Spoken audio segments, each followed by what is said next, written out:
InsyaAllah pada Hari Raya Hajj nanti. Sebab Bella ni dia diam-diam dia penyumbang terbesar. Kerana kerja je. Boleh cakap? Boleh kan?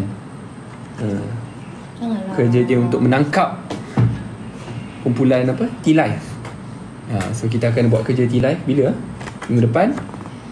Dan dengan itu, dengan usaha Bella, dia akan menyumbangkan berapa Bella? 1,000. Mana ada 1,000? Lebih kan? Apa dia? Oh, ingatkan Dia buat tak tahu. Ingatkan berapa kah? Tak, RM25,000 untuk membeli berapa lembu? 5 lembu untuk dikorbankan bagi keluarga susah di Muar.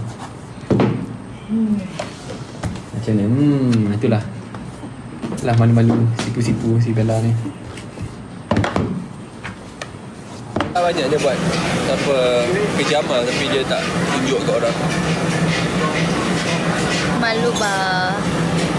Benda baik patut dikongsikan, boleh dijadikan inspirasi supaya lain ikut sekali. Salah ke? Takut orang bilang menunjuk. Orang tunjuk tu patut join sekali dan turut memberikan sokongan dan bantuan kepada orang yang memerlukan. Baiklah.